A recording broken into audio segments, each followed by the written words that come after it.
What's good, YouTube? Flying Speed's back, man. Early morning runs. Y'all know what it is. Damn, I didn't mean to have that music on. So just some early morning thoughts, man. This is the thing I've been thinking about with regards to the WNBA and how they really dropped the ball this year. I'm always hearing like theories and conspiracies and concepts about, how Kathy want to push the Fever, how they want to push Caitlin Clark and all that kind of stuff. And I don't buy into all that stuff, but I do understand business. And from a business standpoint, who wouldn't want to push a team that people are watching? But in that same spirit, in that same vein, we got to say that they dropped the ball on one thing. And that was trying to invest in the Chicago Sky. Because, make no mistake, while the Indiana Fever are getting the most, fanfare, selling out the most seats, the most jerseys, and so on. Behind them is, Angel Reese, Chicago Sky. Not too far behind them. I mean, you got the Aces, you got New York Liberty that are doing some numbers too. Rightfully so. But still, this doesn't change the fact that the greatest, most watched matchup in this league is between when the Fever faces the Sky. This is why they gave it 5 games, right? But this makes it imperative on them to see to it that the Chicago Sky have a competitive team. Other than that, it doesn't work. What'll happen is, you'll get all those ratings in that first game because, people don't know what the Fever are going to look like. They don't know what the Chicago Sky are going to look like. So they face each other. You had all those ratings. You had all that drama in that game. From a standpoint of the media, that was great. Even the whole situation where Caitlin Clark knocks down Angel Reese and then Angel Reese ready to fight her. From a standpoint of the media and the league, all of that stuff is good because it's attention. It's noteworthy stories put everywhere. There's theories that come up out of it. Whatever. Any good attention is good, or any attention is good attention. From that standpoint, for those who keeping their eyes on the money. However, what's going to happen is you got a Chicago Sky 0-3, pretty much looking like, they can't do a damn thing. Now, what I'm saying is, I don't know if that will continue necessarily. I'm not one of these people that predict to know the future. I don't know the future. I know it doesn't look good right now. But let's say it continued to look bad. It just continues to be bad. At some point, the Sky and the Fever ratings are going to go down, right? You'll have Fever people watching, but the Chicago portion, their ratings will go down. Okay, so I'm not saying like necessarily the league, from a standpoint of what they can do, steps in and makes Jeff do this and do that, but they should have made sure that they were, hey, look, what are y'all doing? It's in the best interest of the whole league that the Chicago Sky have a competitive team. Other than that, man, I mean, you have a chance of still falling into what you were before. So I don't know what the deal is. I can see a scenario where if it does continue, because I anticipate Angel Reese will continue to have a good following and so on. Her story, her situation is way too compelling for people. There's still a number of people who believe in her as a player and her game as a player. So, I mean, what do you do? Do they make a big trade or something to boost the team? They need to do something. Do they put themselves in position to get a high pick next year?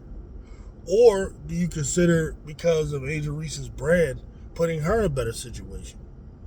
does she get traded somewhere? Even though I know she loves Chicago, she probably loves Chicago, loves the place, so on. And to a certain degree, she might like, the organization, But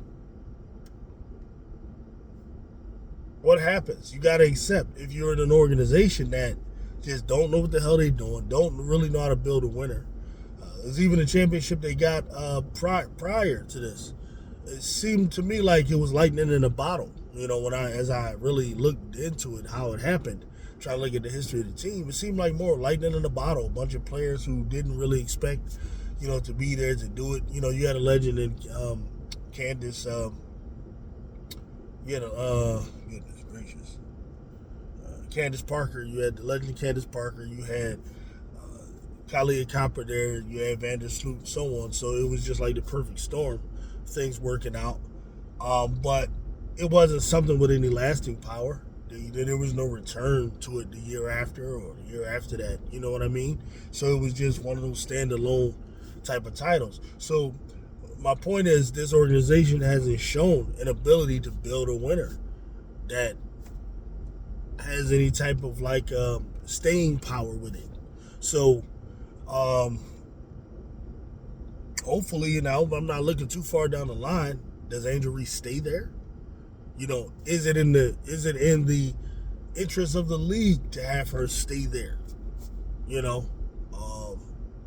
I don't know if this continues this way, and I'm sure this conversation is a little too early, probably, but they really dropped the ball this season. The players, the decisions they made.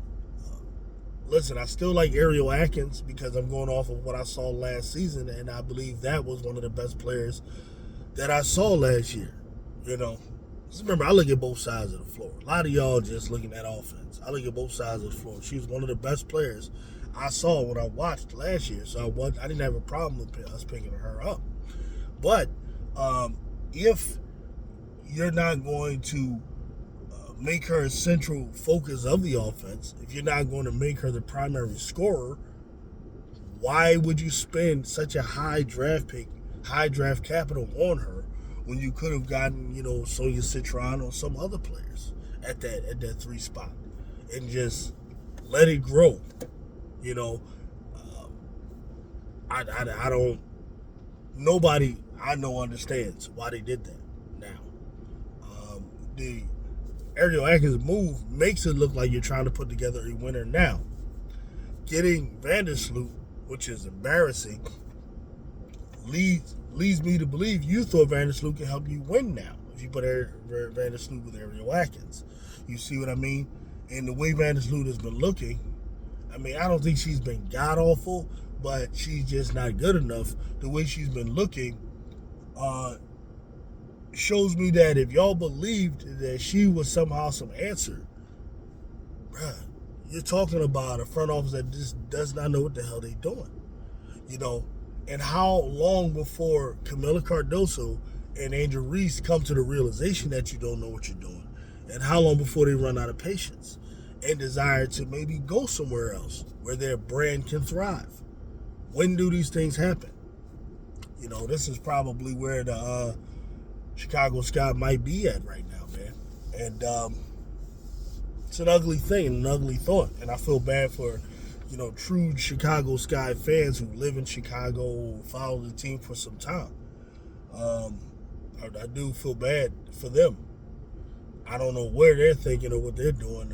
What do you do to get an organization to do the right thing? I don't know how y'all do it up there. I know in Philly, shoot, when the Eagles ain't doing stuff like that we want, we'll show up at the NovaCare complex across the street with signs talking about run the damn ball or whatever, bench such and such. We'll go crazy in the stands talking about fire. Shit, when Andy Reid, when it was time for him to go, all you hear was cheer. All you hear was rains of fire, Randy, fire, Randy, fire, Randy. I don't know how y'all get down to Chicago, but I know if it was Philly and you still continue to have trash out there, the crowd in unison, would yell what the hell they want. fire Marsh. Not saying he necessarily got to be fired right now, but if that's what you want, you feel like that's the problem, that's what will be happening in Philly. Or be fire Jeff, you know, or be like start HVL, whatever it is. You know, we have a way of influencing our teams, you know. So all of that's where my thoughts are, man.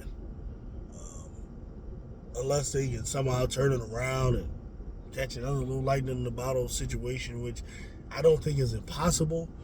Make a trade, something, because it's in the best interest of the league as a whole. You know, if I'm Kathy, I'm calling down there. What the fuck is going on down there in Chicago, guys? What is happening? Okay, no, listen to me. You guys have a certain number of national games. You understand what a national game is, okay? You have national games. We give you 5 games against our number 1 watch team, the Fever, okay? That means you guys really need to be good. That's what that means, okay? These people will be breathing up my behind about you guys being horrible. Okay, Jeff, I don't know what you got to do with somebody to get your head out of your ass. You need to get it together, okay? Like, it's no way Kathy not making a call, something like that at some point. You know what I mean? You're not a team that isn't being watched. You're just not. You're a team with 25 national games in a league that a couple years ago had 23 national games all across the whole league. Times are changing right now. Y'all can't do this bullshit. You just can't. The way Chicago been doing business, they can't do it that way now. They got to step it up. You have a brand on your team. You got arguably, the most popular player on your team, at least for social media and that sort of thing. So, what are we doing? You gotta get them old ass people off the squad.